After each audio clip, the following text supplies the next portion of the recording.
आप इस बात को लेकर एग्री कर रहे थे कि अगर उत्तराखंड क्रांति दल मुझे अध्यक्ष पद देता है तो मैं यूकेडी ज्वाइन कर लूँगा। कितनी सच्चाई है इस बात का? सचिवालय वाला जो इंसिडेंट हुआ था उस पर कई आरोप लगे आप पर भी कि आपने जूता दिखाया सचिवालय में।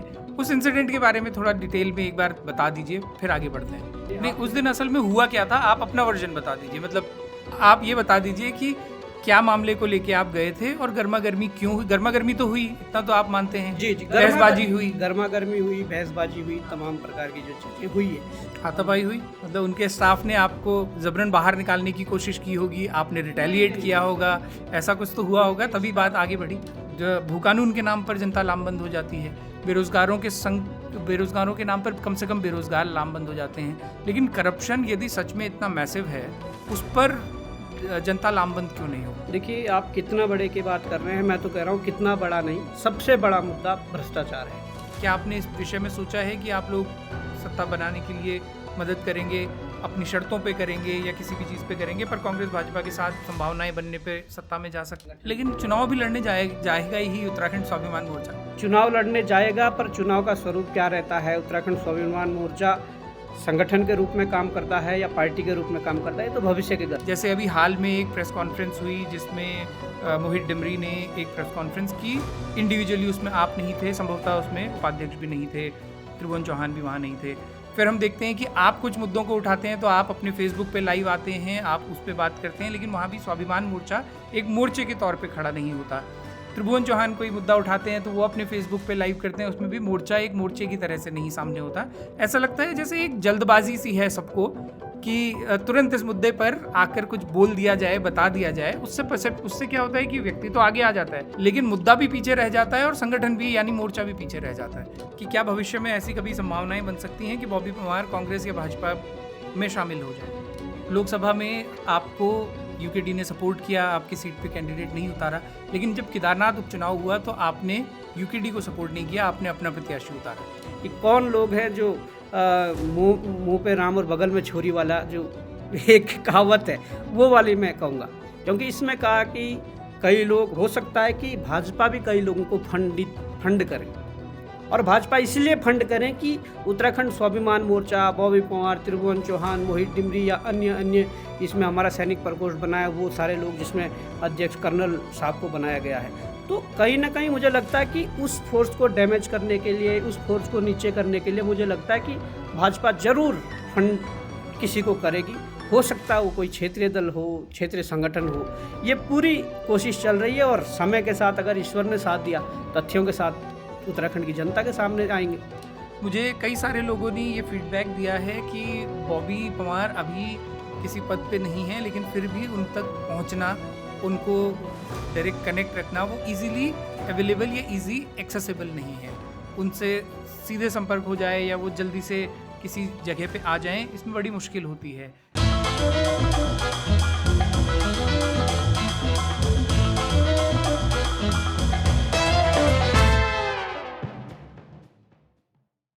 नमस्कार, मैं हूं राहुल कोटियाल। बारामासा पॉडकास्ट के एक नए एपिसोड में आप सभी का स्वागत है। आज हमारे साथ हैं एक ऐसा नाम जो उत्तराखंड की राजनीतिक सुर्खियों में अक्सर शामिल रहता है।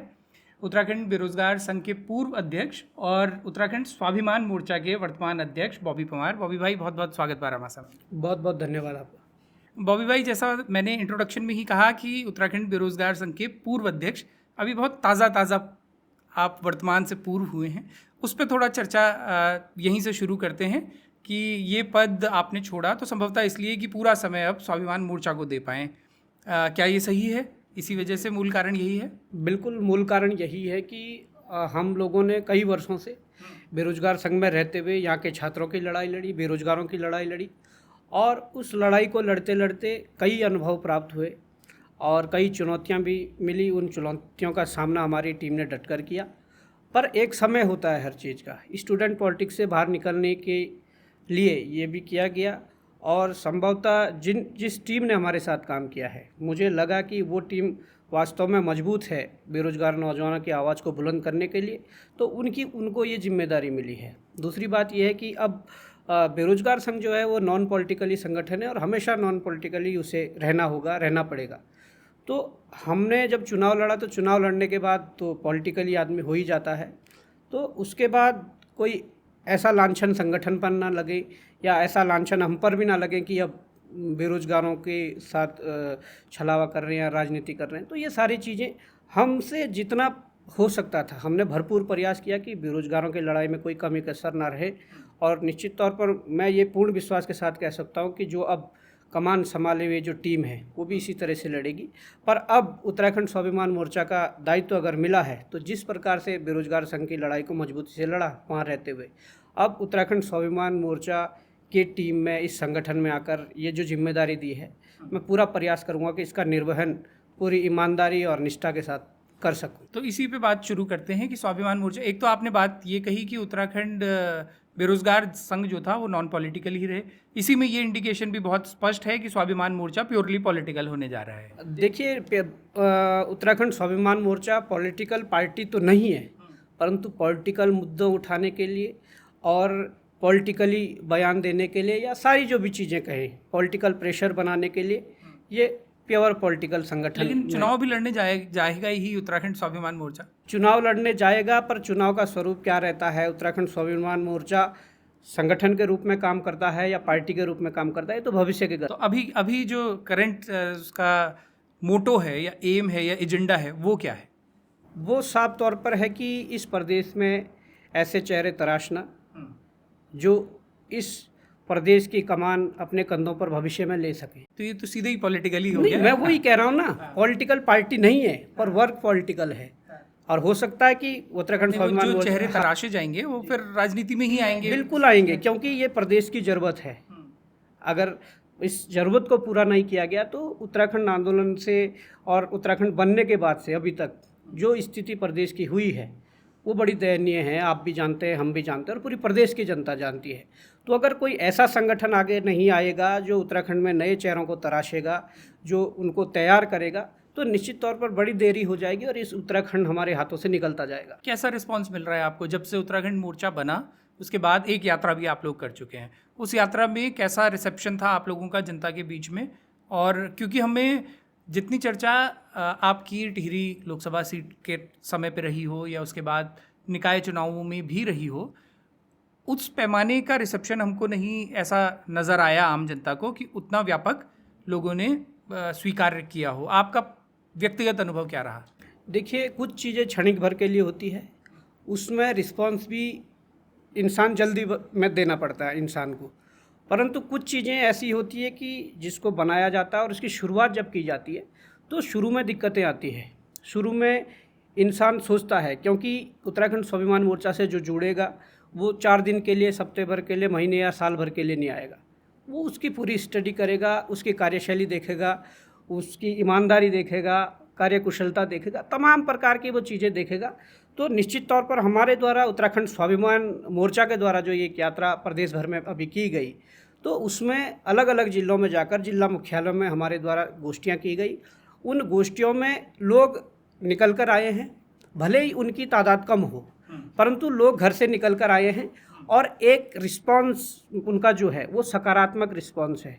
उनका कहना है कि वास्तव में उत्तराखंड प्रदेश में रहते हुए, उसमें चाहे स्टूडेंट हो वो भी निकल कर आया है जो आज अपनी तैयारी छोड़ चुका है और स्वरोजगार की ओर जा चुका है, उसमें चाहे राज्य आंदोलनकारी हो जिन्होंने इस प्रदेश को बनाने के लिए अपनी कुर्बानी दी, अपना सर्वोच्च निछावर किया, वो भी उसमें शामिल है। इसमें महिला है, तमाम प्रकार के ऐसे लोग जिन्होंने इस समाज को बहुत लंबे समय से जिया है और उसका अनुभव लिया है, तो वो सब निकल कर आए और अच्छा रिस्पांस है। देखिए, कुछ भी हो पॉजिटिव रिस्पांस है, संख्या भले ही कम है, पर ये अब हमारे ऊपर निर्भर करता है, उत्तराखंड स्वाभिमान मोर्चा के जो पदाधिकारी है, उत्तराखंड स्वाभिमान मोर्चा की जो टीम है, उन पर निर्भर करता है कि इसकी संख्या कैसे बढ़े और ये संगठन कैसे मजबूत। ये संख्या की आपने बात की, तो आपने कोई सदस्यता अभियान, कोई मेंबरशिप कैंपेन चलाया है जिसमें, क्योंकि जिस मुख्य दल से आप लड़ने जा रहे हैं उसका दावा है कि वो विश्व का सबसे बड़ा दल है। भारतीय जनता पार्टी ये दावा करती है कि वो विश्व की सबसे बड़ी पार्टी है। उनके यहाँ रेगुलर टाइम पे सदस्यता अभियान होते हैं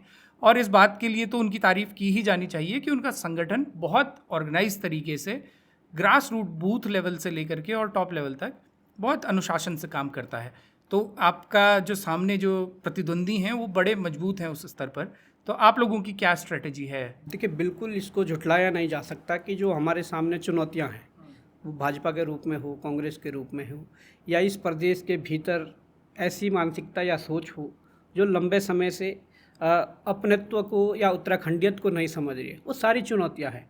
पर हम फिर भी, आपने कहा कि क्या आपने सदस्यता अभियान चलाया है, तो देखिए हमने ऑफिशियल रूप में तो अभी नहीं चलाया है, परंतु जितना हो सकता था सोशल मीडिया के माध्यम से हम लोगों ने एक नंबर सर्कुलेट किया, जारी किया। उस नंबर पर अच्छा रिस्पॉन्स है। और अच्छी बात यह है कि प्रदेश के अलग अलग विधानसभाओं से, ऐसा नहीं है कि मैं टिहरी से लड़ा तो टिहरी की ही विधानसभाओं की बात करूं। जब वो नंबर जारी किया गया तो खुशी इस बात की हुई कि अलग अलग विधानसभाओं से उस पर रिस्पॉन्स आ रहा है, लोग जुड़ना चाह रहे हैं। अब हमें ही जितने जल्दी में हम इस चीज़ को कर पाएँ, जितने जल्दी में हम एक खाका तैयार करके सदस्यता अभियान की बात हो या लोगों को अपनी जो हमारी एजेंडा है, जो हमारी जो सोच है, उसको लोगों तक पहुंचाएंगे तो निश्चित तौर पर इसमें एक बड़ी तादाद में लोग जुड़ेंगे। मैं आपसे एजेंडा पे तो और विस्तार से बात करूंगा, ताकि सब लोग जो इस पॉडकास्ट को देख रहे हैं वो ये समझ पाएँ कि आप किन मुद्दों को प्रमुखता से लेकर आगे बढ़ रहे हैं।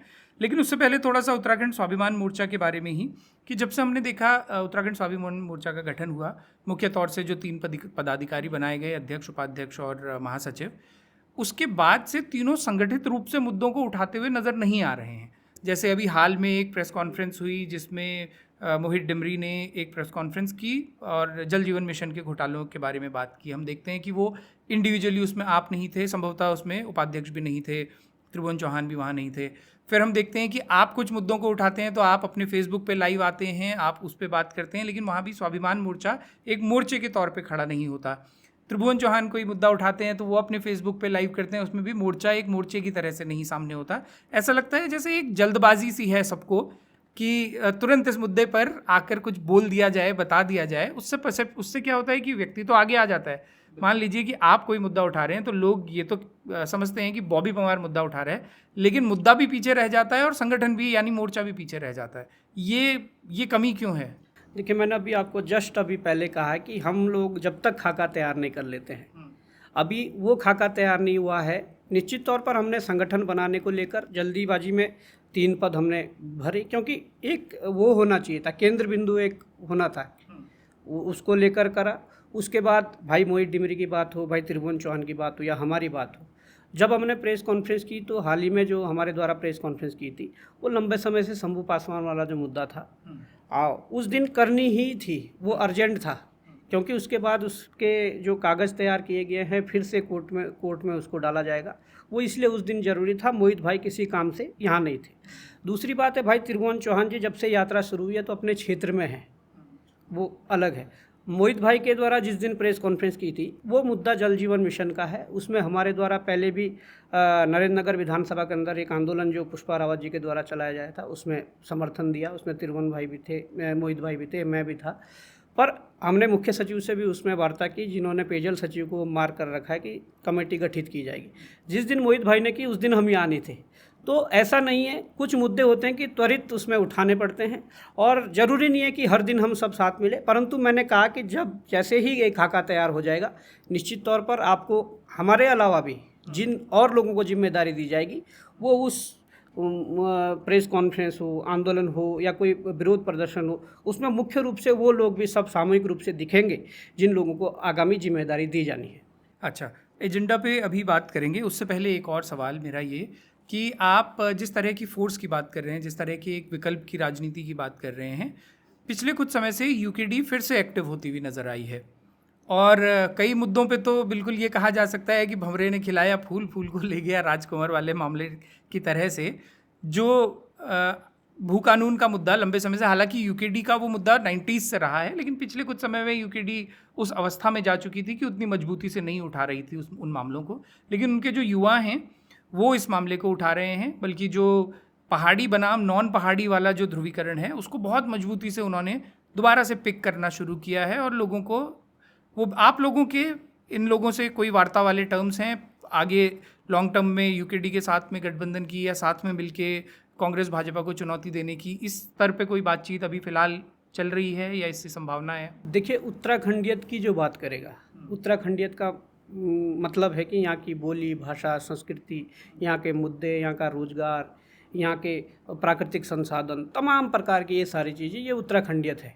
इसकी जो बात करेगा उसमें यूकेडी बात करे, उसमें कोई अन्य दल बात करे या उत्तराखंड स्वाभिमान मोर्चा बात करे, वो पूरा प्रयास किया जाएगा कि सबको एक साथ लाने का प्रयास होगा और मजबूती से। कहने को तो उत्तराखंडीयत की बात हरीश रावत कांग्रेस में रहते हुए भी मैं- करते हैं, मैं तो वही- आप उन्हें भी शामिल करें? नहीं, उन्हें शामिल व्यक्तिगत रूप से हरीश रावत जी को कहाँ शामिल कर सकते हैं, क्योंकि कई उनके कार्यकाल में भी कई चीज़ें हुई है जिसमें उत्तराखंडियत को बट्टा लगा है।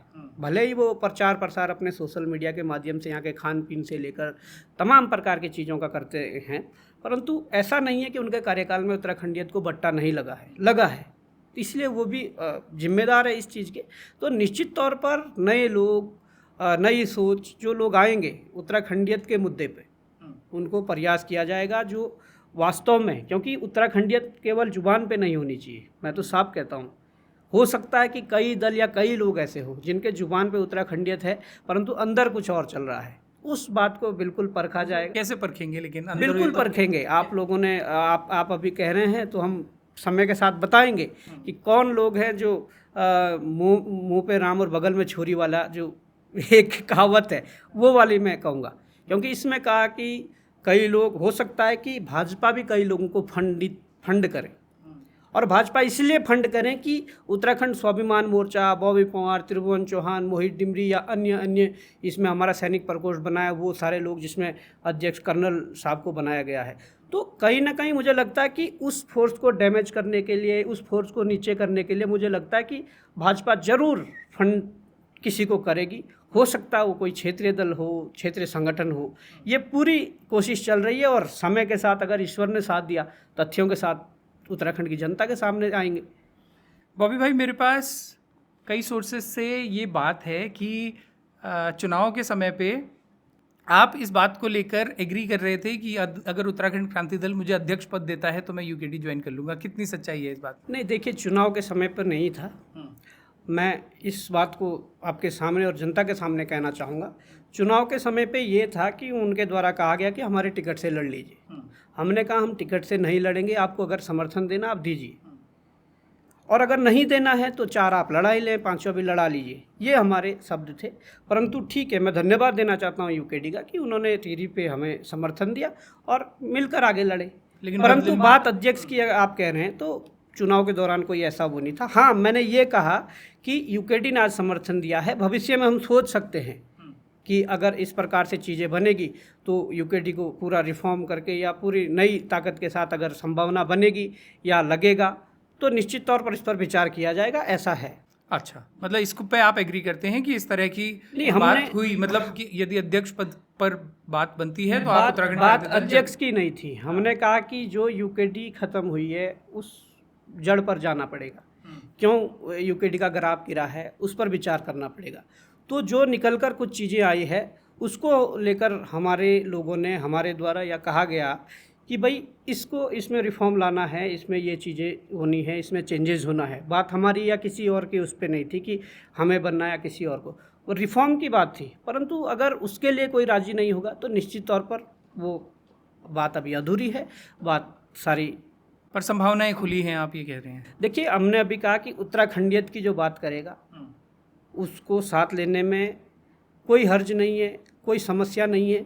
परंतु बात वही है कि भविष्य में अगर ऐसे तथ्य सामने आते हैं, जो मैं कह रहा हूं कि एक क्षेत्रीय ताकत को उभरते हुए बीजेपी किसी क्षेत्रीय संगठन या क्षेत्रीय दल को फंडिंग कर सकता है, कर रहा है, तो ये निश्चित तौर पर ये कहीं ना कहीं उस उभरती हुई शक्ति को डैमेज करना है जो अभी उभर क्या ऐसे ही कुछ कारण थे कि लोकसभा में आपको यूकेडी ने सपोर्ट किया, आपकी सीट पे कैंडिडेट नहीं उतारा, लेकिन जब केदारनाथ उपचुनाव हुआ तो आपने यूकेडी को सपोर्ट नहीं किया, आपने अपना प्रत्याशी उतारा? देखिए, हमने अपना प्रत्याशी नहीं उतारा। हमारे समर्थन से जो प्रत्याशी उतरे थे भाई त्रिभुवन चौहान जी, वो ऐसा नहीं था कि वहाँ पर गए और नामांकन भरा और सीधे चुनाव लड़ गए।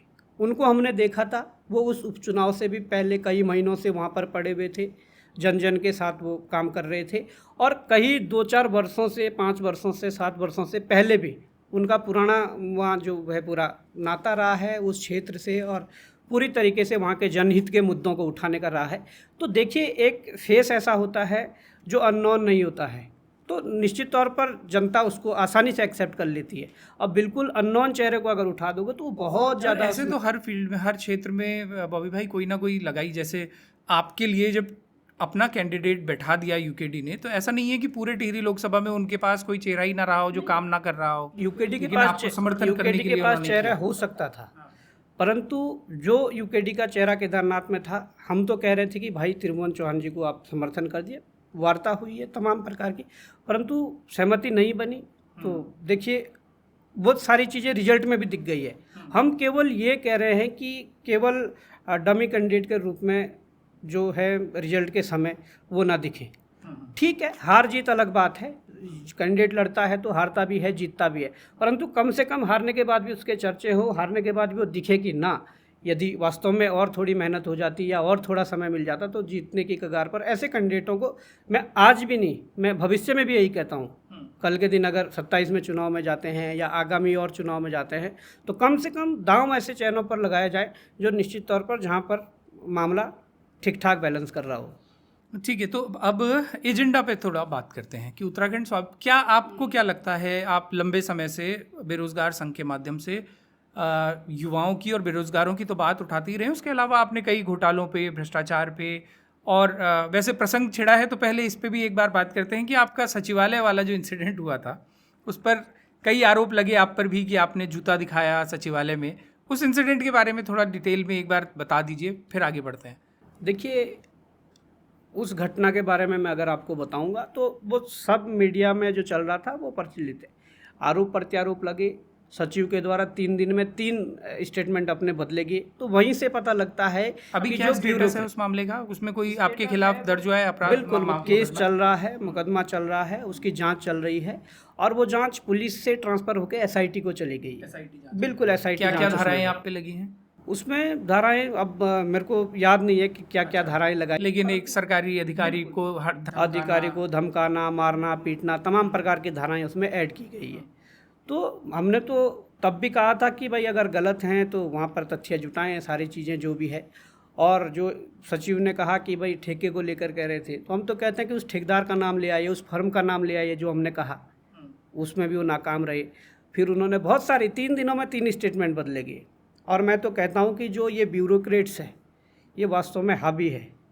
और नहीं, उस दिन असल में हुआ क्या था, आप अपना वर्जन बता दीजिए। मतलब आप ये बता दीजिए कि क्या मामले को लेके आप गए थे और गर्मा गर्मी क्यों हुई? गर्मा गर्मी तो हुई, इतना तो आप मानते हैं। जी, बहसबाजी हुई, गर्मा गर्मी हुई, बहसबाजी हुई, तमाम प्रकार की जो चीज़ें हुई है वो इसलिए हुई है कि एक ऊर्जा विभाग में एक एमडी के पद पर इन्होंने एक व्यक्ति को बिठाया जो अपने 60 साल पूरे कर चुका है नौकरी। उसके बाद एक साथ 2 साल का एक्सटेंशन दिया गया। पहले तो ये गलत है जो ये परिपाटी चल रही है एक्सटेंशन वाली। बिल्कुल, अगर एक्सटेंशन देना ही है, बहुत ज़्यादा ज़रूरत है, तो वो एक संवैधानिक रूप में 6 माह उसको बढ़ाया जाता है। आप 2 साल का एक्सटेंशन एकदम से दे रहे हैं और उस व्यक्ति को एक्सटेंशन दे रहे हैं जिस व्यक्ति के खिलाफ हमने इतना बड़ा चट्टा जो है वो तथ्यों सहित दिया है कि भाई इसके बेटे ने जहाँ से बीटेक करा, इसने वहाँ से भी पैसे लिए हैं उस फर्म से, तमाम प्रकार के उस कॉलेज से, और उसकी ज़मीनों का जो मामला है, यहाँ पर जब वो नौकरी करने आता है उसके बाद से इन्होंने जितनी ज़मीनें खरीदी है, जितनी संपत्तियाँ बनाई, ये सारे मामले थे। तो हमने कहा कि अगर एक्सटेंशन देना भी है तो किसी स्वच्छ छवि वाले व्यक्ति को दिया जाए। और एक्सटेंशन की जो समय सीमा है, समय अवधि है, वो 2 साल नहीं, बस संवैधानिक तरीके से 6 माह बढ़ाई जाए। तो ये सारी चीज़ें हमने कहा कि इसके एक्सटेंशन का जो लेटर है वो दे दीजिए। अच्छा, उस सचिव का कहना है कि आप आरटीआई लगा लीजिए। हमने कहा कि ये पब्लिक डॉक्यूमेंट है और वास्तव में अगर किसी का एक्सटेंशन हो रहा है तो आरटीआई में लेने वाला कागज़ नहीं है, ये तो पब्लिक डॉक्यूमेंट है। आप जिस दिन एक्सटेंशन कर रहे हो आपको तो मीडिया में देना ही है कि भाई इतने साल के लिए इसका एक्सटेंशन किया गया, तो नहीं दिया गया। हमने कहा कि भाई हम एक जनप्रतिनिधि हैं और आप दीजिए। उनका कहना था कि आप जीत के आ जाइए।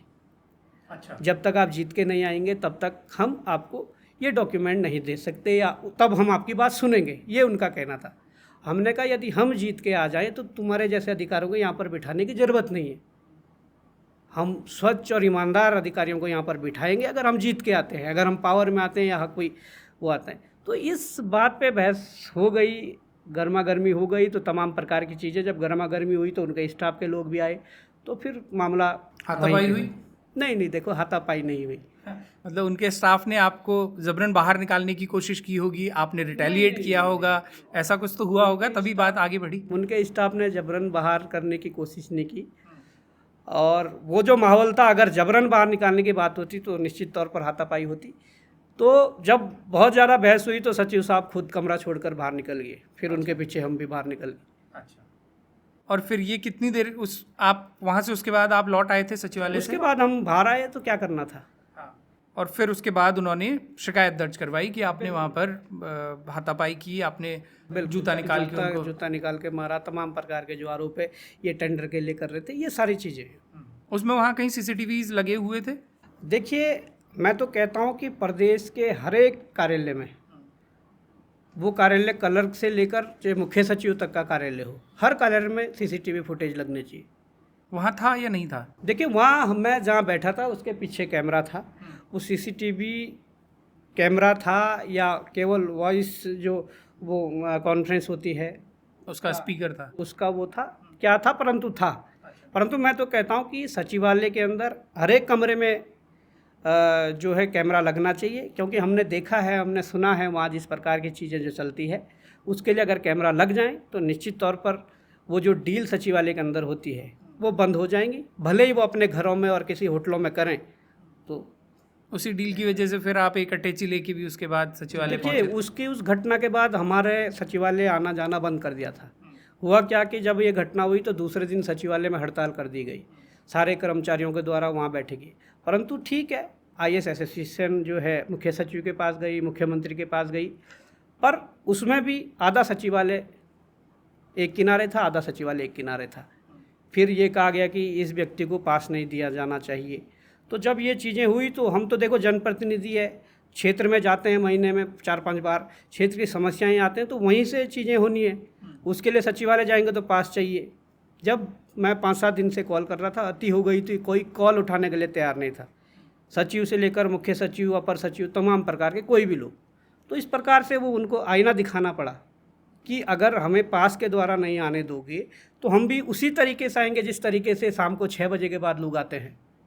तो एक सांकेतिक था, परंतु वो मैसेज देना था, तो जो मैसेज दिया गया उसके बाद मुख्य सचिव के द्वारा बुलाया गया और वार्ता की गई, और उसके बाद सब लोग आज तक कहते हैं कि ठीक है, आप अगर काम से आ रहे थे, पिकनिक मनाने तो हम जाएंगे नहीं, काम से आते हैं तो काम के लिए तो दरवाजे खोलने पड़ेंगे। कितना बड़ा इशू है करप्शन उत्तराखंड में बॉबी भाई? जितने पिछले समय से आप कुछ तो आपने उदाहरण ही दिए अभी, कितना बड़ा इशू है? और यदि सच में बहुत बड़ा इशू है तो हम ये क्यों नहीं देख पाते कि करप्शन के नाम पर उत्तराखंड में जनता लामबंद क्यों नहीं हो पाती? भूकानून के नाम पर जनता लामबंद हो जाती है, बेरोजगारों के नाम पर कम से कम बेरोजगार लामबंद हो जाते हैं, लेकिन करप्शन यदि सच में इतना मैसिव है उस पर जनता लामबंद क्यों नहीं हो पाती? देखिए, आप कितना बड़े की बात कर रहे हैं, मैं तो कह रहा हूँ कितना बड़ा नहीं, सबसे बड़ा मुद्दा भ्रष्टाचार है। और जनता क्यों एक साथ नहीं हो पा रही है, जनता क्यों विरोध में नहीं आ पा रही है, इसके पीछे कई लोगों के छोटे छोटे स्वार्थ भी जुड़े हुए हैं। इस भ्रष्टाचार को उत्तराखंड की जनता ने स्वीकार लिया है, और शायद उसका एक कारण ये भी हो सकता है कि सरकारें चाहे कोई भी रही हों, भ्रष्टाचार सतत रहा है, वो कांग्रेस में भी फला। मैं वही कह रहा हूँ, किसी के कार्यकाल में कम, किसी के कार्यकाल में ज़्यादा, पर भ्रष्टाचार खूब रहा है और जनता ने स्वीकार लिया है। सबसे बड़ी बीमारी ये है, जनता ने स्वीकार लिया है। इसका एग्जाम्पल मैं आपको देना चाहूँगा। जब पेपर लीक जो कांड हुए, जब उसके हमने खुलासे किए, उससे पहले की जो परिपाटी थी, मैं खुद करणपुर जैसे जगह पर कई कोचिंगों में मैं गया हूँ जहाँ मैं पढ़ता भी था, कोचिंग लेता था, तो वहाँ एक परिपाटी बन गई थी। कोई विज्ञप्ति अगर आती थी तो खुलेआम कोचिंग सेंटरों के अंदर बच्चे आपस में डिस्कस करते थे कि ये परीक्षा, अब ये विज्ञप्ति आ गई है, इसमें इतना रेट चल रहा है। अच्छा, ये स्वीकार कर लिया था, युवाओं ने भी स्वीकार कर लिया था कि इसके बिना कुछ नहीं है। अच्छा। केवल जो बिल्कुल टॉप रैंकर होते थे, जो बिल्कुल टॉप करते थे, भले ही वो पैसा ना देते हो, परंतु वो भी उस टॉप आने के बाद टॉप नहीं आते थे, वो भी लास्ट में नीचे के रैंक में आ जाते थे, इस वजह से क्योंकि वो टॉपर थे। परंतु ये स्वीकार हो चुका था कानपुर के गलियों में, कानपुर के कोचिंग सेंटरों के कमरों में, चाय के ठेलों पे ये आम चर्चा हो चुकी थी हर बच्चे की कि पटवारी का पेपर आया है इतने लाख, असिस्टेंट प्रोफेसर का आया है इतने लाख, SI का आया है, इतने LT का आया है, इतने पुलिस का आया, तो ये स्वीकार हो चुका था। और वही स्वीकार्यता अभी भ्रष्टाचार के जो खिलाफ मतलब आ चुकी है। जो भ्रष्टाचार हो रहा है स्वीकार्यता आ चुकी है, उसमें चाहे यहाँ के ठेकेदार हो। आज स्थिति ये है कि 40% 50% कमीशन जा रहा है। सबसे बड़ी बात यह है कि विभाग कमीशन ले क्यों रहा है, ये समझना पड़ेगा। और विभाग तो ले रहा है, पर जब किसी लेटर के माध्यम से किसी काम के लिए स्वीकृति करवाई जाती है, सबसे फर्स्ट जो स्टेप होता है जो शासन से होता है, शासन के अंदर 10 से 15% वो ले रहे हैं। उसके बाद फिर काम स्वीकृत होगा, फिर वो विभाग के पास जाएगा, फिर विभाग कितना खा रहा है, ठेकेदार उसमें कितना काम कर रहा है, फिर ठेकेदार कितना खा रहा है, क्या गुणवत्ता उसमें रह रही है, ये सारी जो चीज़ें हैं, ये मैं इसलिए एग्जाम्पल आपको दिया कि स्वीकार्यता हो चुकी है और इस स्वीकार्यता को तोड़ना पड़ेगा, इससे ऊपर उठना पड़ेगा। और आपने एजेंडे की बात की, तो सबसे बड़ा मुद्दा तो भ्रष्टाचार है। पर भ्रष्टाचार तो आप मान रहे हैं ना कि जनता ने स्वीकार कर लिया है, जनता तो ने उस पे स्वीकार आप लामबंद कैसे करेंगे? जनता करेंगे हम, ये भी तो स्वीकार कर लिया था, पेपर बिक रहे थे, धांधली हो रही थी, ये भी स्वीकार था, परंतु कोशिश की, हल निकला और बड़े स्तर पर चीज़ें साफ हुई। तो यही हमारी कोशिश रहेगी कि एजेंडा आपने कहा क्या है, हम इस प्रदेश के भीतर एक ऐसा मॉडल खड़ा करने वाले हैं कि लोगों को ये लगे कि बिना पैसों के भी काम हो सकता है, बिना पैसों के भी चुनाव लड़ा जा सकता है। एक गरीब अगर वो योग्य है, अगर उसके अंदर क्षमता है। आप वाकई मानते हैं आज की डेट पे बिना पैसों के चुनाव लड़ा जा सकता है? बिल्कुल। देखिए, मैं कितना खर्चा अपनी बात करूं तो लोगों ने अपने जेब से लगाया है। मैं ये ज़रूर मानता हूं कि संसाधनों पर व्यय होता है पैसा, वो संसाधन चाहे फ्यूल हो, गाड़ियां हो या खाना पीना हो, उस पर होता है, परंतु हमने बिना शराब के, बिना पैसे बांट के, बिना लोभ लालच दे के हमने चुनाव लड़ा। कितना पैसा आपका लग गया था इस चुनाव में? नहीं, देखिए, हमारा 20 से 22 से 25 लाख के बीच जो लगा है, जिसमें तमाम इतनी बड़ी जो लोकसभा क्षेत्र 14 विधानसभाएं हैं, इतनी गाड़ियां चल रही थी, इतने कार्यालय खुले थे, तमाम प्रकार के। और ये 20-22-25 लाख रुपए आपको जुटाने में किन लोगों ने आपकी मदद की? आम जनता ने मदद की। मैं कह रहा हूँ, हमने जब इसकी शुरुआत की, जब नॉमिनेशन से पहले जब हमने आह्वान किया कि हम लड़ रहे हैं, अब लड़ना पड़ेगा, तो एक नारा दिया था जब फर्स्ट मीटिंग हुई थी। हमारे यहाँ पट्टियों को खत बोलते हैं, तो हमारी अपनी जो पट्टी है, जो खत है, वो 24 गांव की खत है। सबसे पहली मीटिंग वहाँ पर हुई, उसमें एक नारा दिया था कि 1 वोट और 1 नोट। और फिर 7 पट्टियों की एक मीटिंग हुई, उसमें फिर 1 वोट और 1 नोट का जो नारा है वो पूरे हमारे लोकसभा क्षेत्र में चला। लोगों ने वोट भी दिया और नोट भी दिया। अच्छा, 2000 का नोट बना रहता तो 1 वोट 1 नोट में आपको थोड़ा ज़्यादा मिलता। नहीं, जितना। और अच्छी बात यह है कि जब यहाँ पर जो चुनाव आयोग से जो भेजे गए पर्यवेक्षक थे, उनके द्वारा जब खर्चों का ब्यौरा वगैरह तमाम प्रकार की चीज़ें होती है, जब चुनाव ख़त्म हो जाता है तो पूरी फॉर्मेलिटीज़ पूरी करनी होती है, तो उसके बाद उन्होंने कहा कि ब्यौरा दीजिए, बिल लगा के दीजिए। हमने अब नॉमिनेशन से पहले दिन खाता खोला है, नया खाता खोलना होता है, तो हमने जब खाता खोला और जिस दिन तक चुनाव था या जब मैंने चुनाव के 1-1.5 महीने बाद उस खाते का रिकॉर्ड जब दिया, तो मैंने उसका पूरी जो स्टेटमेंट थी वो फर्स्ट पेज से और लास्ट पेज तक लाई। उसमें तकरीबन 55 पेज A4 साइज के जो रिकॉर्ड था वो भर गए। आपने वो नंबर फ्लोट किया था डायरेक्टली, लोग उसी में डाल रहे थे, ऐसा था? अकाउंट जो उसका होता है QR कोड। अच्छा, सीधे उसी बैंक अकाउंट का QR कोड आपने दे बहुत दिया? समस्याएं आई, लोगों को अलर्ट आने लग गया। सरकारी तंत्र क्या नहीं कर सकता है, जिन लोगों ने डालना चाहा वो भी नहीं डाल पाए। अच्छा, तो कई लोगों ने रिस्क लिया, अलर्ट आने के बाद भी लोगों ने डाला। क्या तंत्र लगा दिया था, क्या है, ठीक है, जिस प्रकार से वो चुनाव को रोक सकते थे रोका उन्होंने, परंतु हमने 55 पेज के लगभग जब वो A4 साइज में जो पूरा अपना रिकॉर्ड दिया, तो राजस्थान से आए हुए एक चुनाव आयोग से जो पर्यवेक्षक थे वो भी कहने लगे कि मैं पहली बार अपने जीवन में इतने राज्यों में जाकर हमने विधानसभा चुनाव भी करवाए, लोकसभा भी करवाए, तो पहली बार कोई कैंडिडेट देख रहा हूँ, प्रत्याशी देख रहा हूँ जो पूरा वो रिकॉर्ड, पूरी एंट्री लाकर यहाँ पर रख दिए कि आप देख लो क्या कैसा हुआ है। उसमें पूरा आय व्यय का था। उसमें ये था कि 21 लाख कुछ रुपए हमारे अकाउंट में आए थे और जो टोटल व्यय का था वो 23 लाख कुछ था। अच्छा। हाँ, तो वो सारी चीज़ें थी। तो मैं वही कहना चाहता हूँ कि एक ऐसा मॉडल स्थापित करना ज़रूरी है कि लोगों को लगने लग जाए कि बिना पैसों के काम होता है। तो ये इसके लिए भी प्रयास है। उसके बाद आप एजेंडे की बात करें, उत्तराखंडियत वाला जो एजेंडा है उसमें सारी चीज़ें आ गई है। आज रोज़गार देख लीजिए, रोज़गार का मतलब केवल सरकारी नौकरी नहीं है, सरकारी नौकरियों में भी कई जगह गलत तरीके से आरक्षण का जो लाभ है, आपने रिसेंटली अभी शंभू पासवान को चुनाव में आरक्षण का लाभ लेते हुए देखा है, परंतु ऐसे कई शंभू पासवान जो सरकारी नौकरियों में घुसपैठ कर चुके हैं, जो यहाँ के युवाओं की खासकर, वैसे तो सामान्य वर्ग का तो चलो छूट है, परंतु SC ST OBC का जो आरक्षण है, बाहर के बहुत से लोग बड़ी तादाद में आकर वो यहाँ पर उनके हक मार चुके हैं। ये है। इसके अलावा मैं कहना चाहूँगा कि रोज़गार के अलावा, सरकारी रोज़गार के अलावा जो निजी रोज़गार है उसकी बात है, या स्वरोज़गार है, या प्राकृतिक संसाधन जो है, सबसे बड़ी बात, उन पर हमारे लोगों का अधिकार नहीं है। पर अभी बॉबी भाई जो आप बात कर रहे हैं ये बड़े ब्रॉड इश्यूज हैं, मतलब मैं वही कह रहा हूँ, थोड़ा सा इनको नैरो डाउन करके आपको जनता को बताना पड़ेगा। जैसे मैं उसी पे आ रहा हूँ। अगर बेरोजगार संघ में रहते हुए ये काम करता तो कभी नहीं होते। अगर आज स्वाभिमान मोर्चा पे आने के बाद कुछ ऐसे मुद्दे हैं कि उनके लिए संघर्ष करें तो कुछ नहीं होगा, परंतु हाँ, अगर यहाँ की जनता चाहेगी कि यहाँ के प्राकृतिक संसाधन है, उनके दोहन का अधिकार केवल उत्तराखंडीय के लोगों को मिले, ये कैसे मिलेगा, इस पे भी बात कीजिए। बिल्कुल मिलेगा। देखिए, इसलिए मिलेगा कि जो यहाँ के प्राकृतिक जो संसाधन हैं, यहाँ आप देख लीजिए कई हज़ार करोड़ रुपए में ऑल वेदर रोड मिल रहा है। आप एक नाम बता दीजिए कि अगर कोई ऐसा कॉन्ट्रैक्टर है केवल पेटी ठेकेदार के अलावा, क्या उत्तराखंडियत या उत्तराखंड के लोगों की इतनी हैसियत रहेगी कि वो पेटी ठेके में काम करता रहेगा? कौन है वो लोग? टिहरी झील इतनी बड़ी झील है कि उसकी लंबाई 44 किलोमीटर है। टिहरी से शुरू होकर उत्तरकाशी के चिन्याली शॉट पर ख़त्म होती है। और एक स्टेटमेंट किसी व्यक्ति का आया था, कोई बड़े राजनेता थे, उत्तराखंड के नहीं, किसी दूसरे स्टेट के। उन्होंने कहा कि अगर टिहरी झील में मछली उत्पादन किया जाए तो पूरे उत्तर भारत को फ्रेश वाटर की मछली खिला सकता है। पर वो टेंडर किसके पास है? वो लोग कौन हैं? क्या मछली उत्पादन हो रहा है, नहीं हो रहा है? बहुत सी चीज़ें हैं, बहुत सी चीज़ें हैं।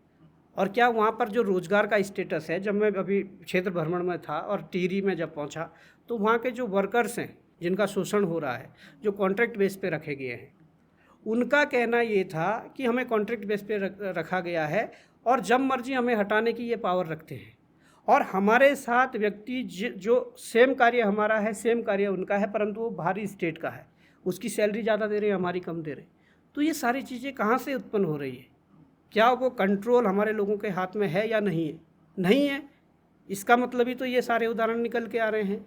इसके अलावा बहुत सी चीज़ें हैं। यहाँ के जो उत्पादक जो हैं, उत्पादन जिन चीज़ों का हो रहा है, उन चीज़ों के लिए क्या सरकार ने बड़े व्यापक स्तर पर कुछ किया है?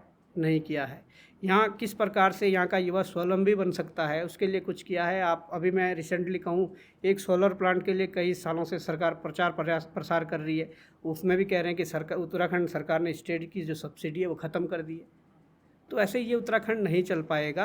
परंतु मैंने देखा है कि हमारे यहाँ जितने भी सोलर प्लांट लगे हैं, अभी एक मुकदमा मुझ पे और हुआ है, क्योंकि डाक पत्थर जैसी जगह जो यमुना तट के किनारे हैं और वहाँ बहुत बड़े बड़े मैदान हैं, उन मैदानों को अलग अलग देकर कई हैदराबादी कंपनियों को दे दिया है सरकारी ज़मीनें, और उन्होंने सोलर प्लांट लगाया है। और हमारे लोगों को कहते हैं कि तुम वहाँ धार पर जाकर, अगर तुम्हारी ज़मीन है तो वहाँ लगा लो। वो मैं भी जानता हूँ, आप भी जानते हैं कि एक धार पर मेरी ज़मीन है, मैं सोलर प्लांट लगाऊँ, सुबह भले ही उसमें धूप आ जाती है, पर 12-1-2 बजे के बाद वहाँ से धूप चली जाती है, कम देर की धूप होती है, और उस पर हम सोलर प्लांट लगाएं, कहाँ से उत्पादन हो? मुकदमा क्यों हुआ है? मैं उसी पे आ रहा हूँ। सरकारी ज़मीन तुम बाहर के लोगों को दे रहे हो बहुत सस्ते दामों में, सरकारी रेट तो आपको पता है, और वहाँ से उत्पादन करके आप उनका मुनाफा चाह रहे हो क्योंकि वहाँ पर मिल रहा है। मुकदमा इसलिए हुआ कि वहाँ पर कई वर्करों का शोषण हो रहा था। हमने जब अल्टीमेटम दिया तो ये नहीं चेते, हमने जब तालाबंदी की बात कही ये नहीं चेते, तो हमने जब अल्टीमेटम दे दिया तो हम देखो, हम जब कुछ बोलते हैं तो करना पड़ता है और करते हैं। हम गए, हमने तालाबंदी की, 1-2 बार पुलिस फोर्स भेजी गई, हम अलग दिन गए और हमने तालाबंदी करके हम अंदर एंटर हुए और हमने इनका शट डाउन कर दिया। वो शट डाउन ऐसा हुआ, वो इतना तेज़ था कि वो पूरा वहाँ पर ब्लास्ट सा हो गया। वो कह रहे हैं कि हमारी तो सप्लाई बंद हो गई, हमारा लाखों का नुकसान हो गया, तमाम प्रकार की बातें कही। परंतु इस प्रकार से अगर वर्करों के साथ चीज़ें होंगी, हमारे लोगों के साथ होंगी, तो ये कदम उठाने पड़ेंगे, ये मजबूरी है। पर ठीक है, आज हम पे मुकदमा जरूर हुआ, पर उन वर्करों को वापस रखा गया, आज वो रोजगार कर रहे हैं। परंतु ऐसा हम कब तक लड़ते रहेंगे? जब तक व्यवस्था ही ठीक नहीं होगी तब तक हम किस किस के लिए लड़ेंगे? उन वर्करों के लिए लड़ेंगे, सेला कोई से वर्करों के फ़ोन आ रहे हैं उनके लिए लड़ेंगे, या तो फिर लड़ाई लड़ते लड़ते ऐसे में ही ख़त्म हो जाएंगे, या बड़े स्तर पर एक व्यवस्था परिवर्तन करके पूरे उत्तराखंड के लोगों को लाभ दिया जाए। वो अब मैं वही कह रहा हूँ कि जनता के हाथ में है। जनता क्या चाहती है? क्या हमेशा ये चाहती है कि सड़कों पर लड़ते रहें और हो हल्ला करते रहें, या फिर यह है कि पावर में आकर इन सारी चीज़ों को ठीक किया जाए, व्यवस्थित किया जाए, जो इन्होंने लंबे समय से बिगाड़ रखा है? प्राथमिकता क्या होंगी आपकी यदि सब कुछ आपके सपनों के अनुसार चलता है और मान लीजिए आप सत्ता में आते हैं? हालांकि उसके समीकरण पे भी अभी थोड़ा सा और विस्तार से बात करेंगे, लेकिन आपकी प्राथमिकता, आपने एजेंडा में कुछ चीज़ें तो कवर की, जैसे आपने भ्रष्टाचार का इशू बताया, आपने प्राकृतिक संसाधनों पर पहला हक यहाँ के मूल निवासियों का बताया। इसी तरह से यदि आपने पॉइंट आउट किया है कुछ और प्राथमिकताओं को, तो उन प्राथमिकताओं के बारे में भी बताइए कि लोगों को ये रियलाइज़ हो कि वो क्या प्राथमिकताएं हैं जो किसी भी सरकार की या मौजूदा सरकार की भी होनी चाहिए, लेकिन नहीं हो रही हैं, इसलिए आप पिन पॉइंट कर रहे हैं कि हमारी ये प्राथमिकताएं होंगी यदि हम सत्ता में आए। देखिए, सत्ता में आने के लिए या क्या है, शिक्षा का स्तर देख लीजिए, स्वास्थ्य का स्तर देख लीजिए, और रोजगार का स्तर देख लीजिए, और भ्रष्टाचार। चार तो मुख्य रूप से है ही। हमने शिक्षा का मॉडल इनका देख लिया है। आप चक्राता से शुरू करिए और पिथौरागढ़ तक चले जाइए, क्या शिक्षा का मॉडल है, उसे सुधारने की ज़रूरत है। स्वास्थ्य का मॉडल क्या है, वो आप बेहतर जानते हैं। और रोजगार किस तरीके से, मैंने अभी आपको कुछ कई बातें बोली है। और भ्रष्टाचार चरम पर है, दिखावे के लिए कुछ भी कहें। ये इन्होंने अगर सूचना विभाग का जो बजट बढ़ाया है 400 करोड़, वो सिर्फ इसलिए बढ़ाया है कि सरकार के जो बयान हैं उन पे लिपापोती करते रहे। वो जो सारी ऐसी खबरें हैं जो सरकार की साख पर बट्टा लगाएं, उनको दबाना है। ये 400 करोड़ इसलिए लाया गया है और इसके ही गुणगान के लिए लाया। अब शिक्षा, स्वास्थ्य, रोजगार और भ्रष्टाचार, ये चार जो हमारे मुद्दे हैं, ये एजेंडे के आधार हैं। और इसके तहत मैं कह रहा हूँ कि देहरादून या उत्तराखंड एक ऐसा प्रदेश है, या देहरादून एक ऐसी सिटी है जो पूरे देश में चुनिंदा एक ऐसी सिटी है जहाँ एजुकेशन हब के रूप में इसे विकसित किया जा सकता है। आप मत करिए, और देहरादून जैसी जगह को आप एजुकेशन हब के रूप में विकसित कर दीजिए। यहाँ देखिए कितने बड़े बड़े स्कूल हैं, देश के बड़े बड़े नेताओं के, बड़े बड़े बिजनेसमैन के जो बच्चे हैं वो यहाँ के पढ़ रहे हैं।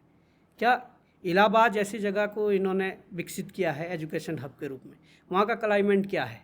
आजकल इलाहाबाद में रहकर देख लीजिए, बच्चे पूरे कपड़े उतार कर नीचे पानी की बाल्टी डालकर उस पर बैठते हैं, फिर पढ़ते हैं। अगर एजुकेशन हब के रूप में इस देहरादून को कर दिया, विकसित कर दिया, तो वो हालात नहीं होंगे। और एजुकेशन हब के रूप में विकसित जिस दिन होगा, निश्चित तौर पर इस उत्तराखंड प्रदेश के लिए राजस्व बढ़ेगा, रोजगार बढ़ेंगे, तमाम प्रकार की चीज़ें बढ़ेंगी। यहाँ पर आप तमाम प्रकार के पर्यटक जो स्थल है उनको चुन रहे हैं बार बार, हर साल में, इस साल 13 चुन लिया, इस साल ये कर लिया। पर मैं ये कह रहा हूँ कि इस उत्तराखंड प्रदेश को, इस देवभूमि को अगर आध्यात्मिक राजधानी के रूप में विकसित किया जाए, आध्यात्मिक राजधानी मतलब पूरे इस प्रदेश को, तो क्यों पर्यटन नहीं बढ़ेगा? तो उसकी बात तो सरकार करती ही है। नहीं, करती है, पर कहाँ तक हुआ है? कहाँ तक हुआ है? ये लोग माँ यमुना का जहाँ पर घर है, जहाँ धाम है, वहाँ पर ठेका खोल देती हैं। माँ गंगा का जहाँ मुखवा में मायका है, वहाँ पर ठेका खोल देते हैं। आप केदारनाथ चले जाइए, रास्ते में 100 से ऊपर ठेके हैं। अगर आप यहाँ से होते हुए केदारनाथ पहुँचोगे तो कम से कम 100 ठेके और उनके उप ठेके। तो क्या ये इससे प्रभावित होगा आपका जो तीर्थ जो पर्यटक है? नहीं। आप बद्रीनाथ जाइए, कितने ठेके आपको मिल जाएंगे। अरे आध्यात्मिक राजधानी का मतलब है कि भाई आप आध्यात्म के क्षेत्र में जाइए। और पूरा संसार, मैं भारत की बात नहीं कर रहा हूँ, भविष्य में पूरा संसार आध्यात्म की ओर लौटने वाला है। लोग सुख शांति चाहते हैं, और उसके लिए अगर आपने इस उत्तराखंड को तैयार कर दिया तो आने वाले समय में ये उत्तराखंड वास्तव में पूरे देश में तो श्रेष्ठ होगा, पर विश्व में श्रेष्ठ होगा। पर इस ओर सरकार का कोई ध्यान नहीं। ठीक है बॉबी भाई, कुछ अब पॉलिटिकल स्पेकुलेशन पे अब बात करते हैं। आप लोगों ने मोर्चा बनाया, आपका जब पहला चुनाव था तब जब आप क्षेत्र में गए और मोर्चा बनाने के बाद जब आप क्षेत्र में गए, दोनों में आपने व्यक्तिगत तौर से डिफरेंस पाया? जी बिल्कुल, देखिए डिफरेंट पाया है। और वो मैंने कहा है कि उत्तराखंड में जो लोग हैं 25 वर्षों से जो चलता आ रहा है, वो कहीं ना कहीं कुछ लोग ऐसे होते हैं कि उसका स्वीकार लेते हैं चीज़ों को। कई लोग कहते हैं कि नहीं, आपको भाजपा में जाना चाहिए। कई लोग कहते हैं नहीं, आपको कांग्रेस में जाना चाहिए। कई लोग कहते हैं कि नहीं, आपको यूकेडी में जाना चाहिए। कई लोग कहते हैं कि कुछ नया होना चाहिए।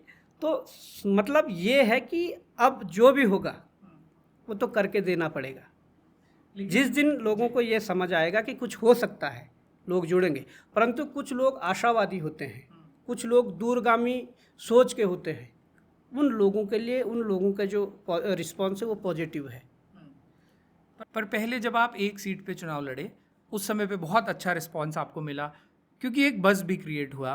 उसी समय पे ताज़ा आंदोलन हुए थे यहाँ देहरादून में, जिस तरह से लाठीचार्ज हुआ था, एक सिंपैथी आपके साथ थी। आज भी आपकी जो कवर फोटो है फेसबुक पेज पर, वो उसी वक्त की है जिसमें आपका कुर्ता खींच के ले जाया जा रहा है। उस फोटो से बहुत बड़ी सिंपैथी बनी। लोगों को ये लगा कि यार, जहाँ चारों तरफ करप्शन की बात है, वहाँ 25-26 साल का एक उम्मीद जगाता हुआ लड़का बिना किसी बड़े संसाधनों के चुनाव मैदान में उतरा है। तो तब लोगों ने आपको सपोर्ट किया। लेकिन अब जब आप राज्य स्तर पर कई सीटों पर चुनाव लड़ने की अगर सोच रहे हैं, तो समीकरण अलग हो जाते हैं।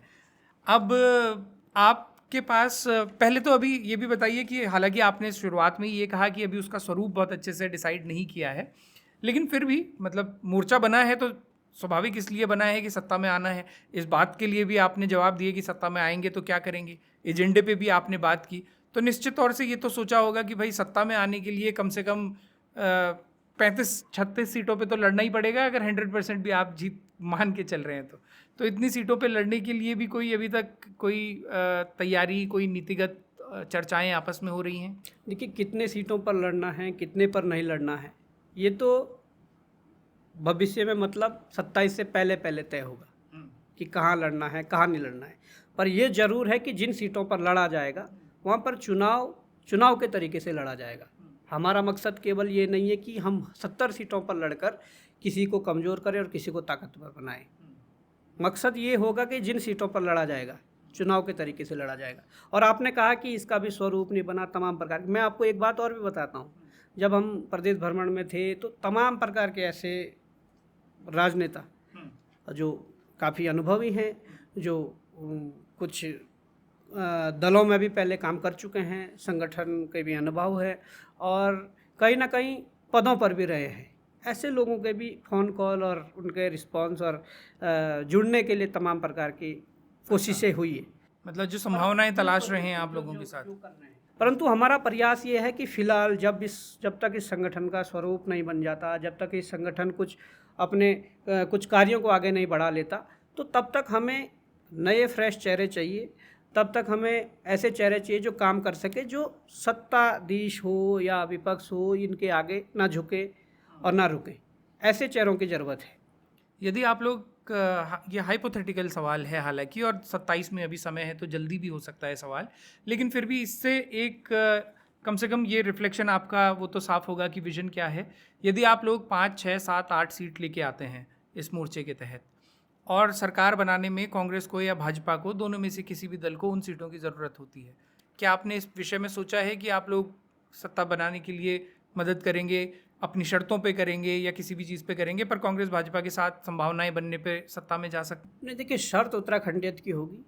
शर्त वो होगी जो उत्तराखंड के लोग चाहते हैं, या जिन लोगों ने 8, 10 या 12 जो चुनकर भेजे हैं, वो शर्तें होंगी। नहीं तो हम विपक्ष में बैठना मंजूर। लेकिन मतलब शर्तों पे अगर कोई भी दल एग्री करेगा तो आप संभावना मान रहे हैं? नहीं, उसमें भी पूरा देखा जाएगा किस दल की क्या नियत है, वो भी देखा जाएगा। वो सारी चीज़ें देखी जाएगी। और अगर ऐसा कुछ होता है तो ठीक है, जनता ने चुनकर भेजें तो विपक्ष में बैठना पसंद करेंगे। और विपक्ष के रूप में जो लंबे समय से इस उत्तराखंड को विपक्ष के रूप में मजबूत आवाज़ें नहीं दिखी, वो हमारे लोगों के द्वारा उत्तराखंड प्रदेश को दिखाई जाएगी। ठीक है बॉबी भाई, आखिरी 2 सवाल। ये सवाल मैंने आपसे तब भी किया था जब आप अपना लोकसभा चुनाव लड़ने से ठीक पहले, जो हमने पहली बार आपके साथ में इंटरव्यू किया था, कि क्या भविष्य में ऐसी कभी संभावनाएं बन सकती हैं कि बॉबी परमार कांग्रेस या भाजपा में शामिल हो जाएं? देखिए, हमने तब भी आपको कहा था कि ऐसी कोई संभावना ही नहीं है। नहीं, तब आप बचे थे तब जवाब देने से। आज आप फिर भी थोड़ा सा स्पष्ट ज़्यादा बोल रहे हैं। मैं स्पष्ट इसलिए बोल रहा हूँ कि हमने देख लिया है। मुझे अगर व्यक्तिगत लाभ आज लेना है तो निश्चित तौर पर आज कांग्रेस भी फायदेमंद है और आज भाजपा भी फायदेमंद है। और लाभ अगर लेना है तो वो तैयार भी है, वो सीटें देने के लिए तैयार भी है कि आप आइए, इस सीट से लड़िए, ये करिए। परंतु आज मुझे व्यक्तिगत स्वार्थ से ज़्यादा, व्यक्तिगत लाभ से ज़्यादा वास्तव में प्रदेश की इसलिए चिंता है क्योंकि हमारे पीछे जिन लोगों ने कुर्बानी की है, जो लोग हमें जिन्होंने चुनाव लड़ाया या जो समर्थन करते रहते हैं, जब हम सही को सही और गलत को गलत बोलते हैं, जब हम इस प्रदेश के मुख्य मुद्दों को उठाते हैं, तो जब हमारे पीछे से वो लोग बोलते हैं, हमें ताकत देते हैं, आज उन लोगों की ज़रूरत है। और मुझे लगता है उनके ज़रूरत के हिसाब से ये सटीक है कि भाजपा कांग्रेस नो और तीसरी शक्ति यस।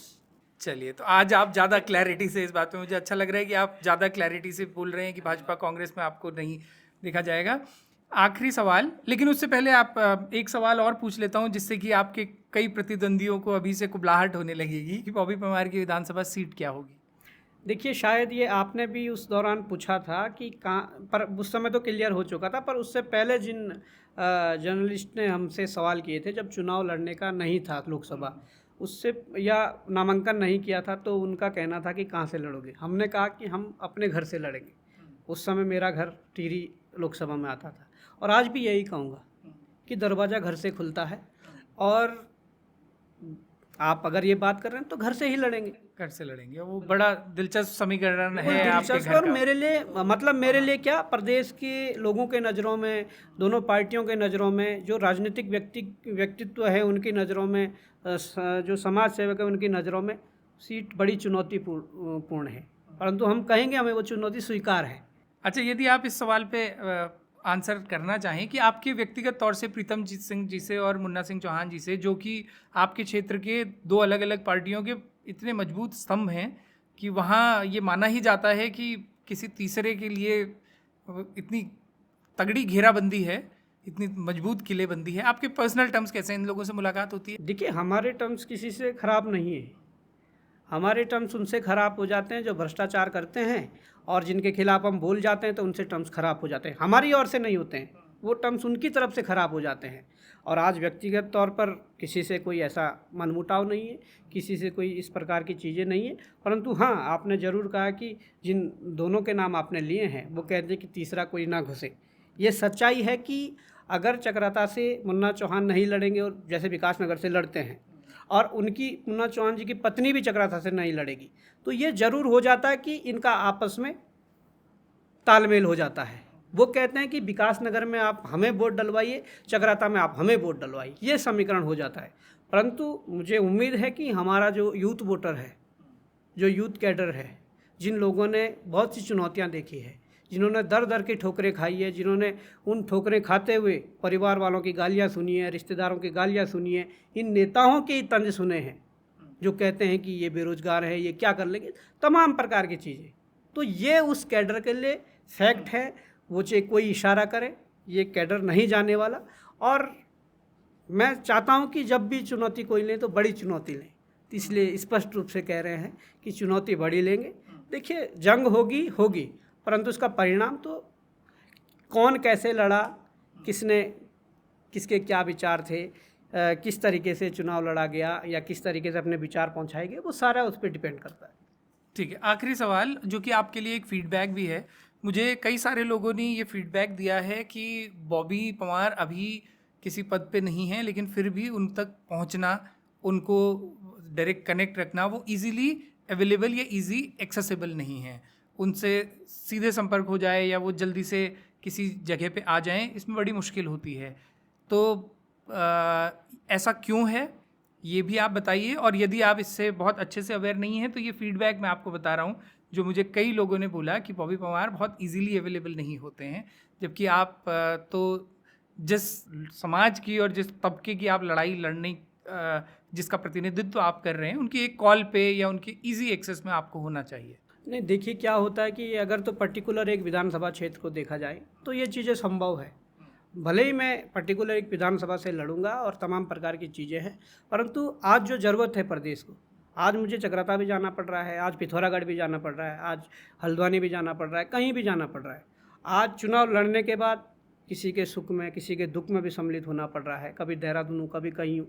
तो ये चीज़ें वास्तव में ये चीज़ें हैं, आपने फीडबैक के तौर पे कहा, ये मेरे पास फीडबैक आए हैं और मैं लोगों को कहता हूँ कि थोड़ा संयम रखें, धैर्य रखें, सारी चीज़ें ठीक होंगी। हमारे पास संसाधनों की कमी है, तमाम प्रकार की चीज़ें हैं, तो जैसे जैसे संसाधन जुटेंगे, जैसे जैसे चीज़ों को व्यवस्थित किया जाएगा, उसके बाद देखिए अगर मैं दिन भर फ़ोन अटेंड करते रहूँगा तो 100 से 150 कॉलें नॉर्मल है कि जो आएंगी। तो या तो फिर सुबह से शाम तक कॉल सेंटर की तरह आप बैठ जाइए और सुनते रहिए और काम ठप पड़ जाएगा। तो ये सारी चीज़ों के लिए व्यवस्था बना रहे हैं, पर वो आपको जल्द बनानी पड़ेंगी, क्योंकि देखिए ये आम जनता इसको ऐसे लेती है ना कि जब अभी को ये संदेश है। हाँ, क्योंकि अभी आप किसी पद पे नहीं हैं, तो ये लोग फिर ये भी कहते हैं कि भाई आप सोचिए कि एक मुख्यमंत्री को कितने हजार कॉल आते होंगे। देखिए मुख्यमंत्री के पास सारे तंत्र है, संसाधन है, वो बात मैं आज भी कह रहा हूँ कि हम इतना ट्रेवल करते हैं, महीने महीने में हम लगभग 5-6 हज़ार रुपये 5-6 हज़ार जो रनिंग है गाड़ी की हो जाती है। तो आप देखिए कि कोई ड्राइवर नहीं है, खुद ड्राइव करके हम जाते हैं, खुद सारी चीज़ें झेलते हैं, फिर फ़ोन भी वहीं पे, बहुत सारी चीज़ें। लोगों को धैर्य रखने की ज़रूरत है। बहुत जल्दी एक ऐसा सिस्टम बनेगा कि आप लोगों को ये चीज़ें सुनने को नहीं मिलेंगी, देखने को नहीं मिलेंगी और आपके निराशा नहीं होगी। मैं ये विश्वास दिलाता हूँ और आश्वस्त करता हूँ। चलिए, बहुत बहुत शुक्रिया हमसे बात करने के लिए, समय देने के लिए। बहुत बहुत शुभकामनाएं आपको आपके आने वाले सफर के लिए। बहुत बहुत धन्यवाद, आभार। तो ये थे बॉबी पंवार। पॉलिटिकल इंटरव्यूज़ के 12 मासा पॉडकास्ट आगे भी जारी रहेंगे। कौन पॉलिटिशियंस हैं, किसी भी दल के हों, जिनसे आप चाहते हैं कि हम जल्द से जल्द बात करें, हम लोगों को कमेंट बॉक्स में बताइएगा। देखते रहिएगा, जुड़े रहिएगा 12 मासा।